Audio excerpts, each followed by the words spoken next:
টাটকা শিরক এটা। এমনি যদি পড়েন সৌন্দর্য বর্ধনের জন্য পড়েছি, কোনো সমস্যা নেই, ইন্নামাল আমালু বিন্নিয়াত। কিন্তু যদি এই নিয়াতে পড়েন এই আংটিটা পরলে আমার রোগটা ভালো হবে, খুললে আর রোগ ভালো হবে না, ব্যাস ঠিক হয়ে গেছে। তারপরে বিয়ে হচ্ছে না, তাবিজ করতেছে, তাবিজ করলে বিয়ে হবে, শিরক হয়ে গেল।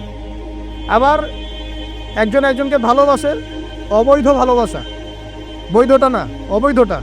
এখন তার আবার বিয়ে ঠিক হয়েছে এক জায়গায়, এই বিয়ে সে ভাঙাবে, কবিরাজের কাছে গিয়ে বিয়ে ভাঙানি করতেছে, চালাচালি করতেছে, নকশা আঁকতেছে, করে না? স্বামী স্ত্রীর কথা শোনে না, স্ত্রী চলে গেছে কবিরাজের কাছে, গিয়ে বলছে আমার স্বামী আমার কথা শোনে না, তাবিজ করবো, তাবিজ দেন। স্বামী ঘুমায়, বালিশের নিচে দেখে তাবিজ। আছেন এরকম কুফরি কালাম? সবই শিরক। কেউ জাদুবিদ্যার চর্চা করতেছে মানুষ এখন। এবং বিশ্বাস করেন, আমি একটা নিউজ দিই আপনাদেরকে, এখন বিশ্বের একটা অংশের মানুষ সত্যি সত্যি ব্ল্যাক ম্যাজিক বা কালো জাদু করে। ব্ল্যাক ম্যাজিক বা কালো জাদুর চর্চা হচ্ছে, আবার নতুন করে বিশ্বে কালো জাদুর চর্চা হচ্ছে। তো খেয়াল রাখতে হবে এগুলো থেকে বাঁচার জন্য কি করব?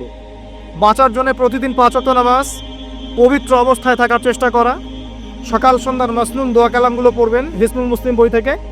আর এই যে আপনার কোরআন তেলাওয়াত, ডেইলি একটু করে কোরআন তেলাওয়াত করলে ইনশাল্লাহ এই ধরনের চোখ লাগা, বদনজর, জাদুটোনা সব কিছু পরাজিত হয়ে যাবে ইনশাআল্লাহ তাআলা।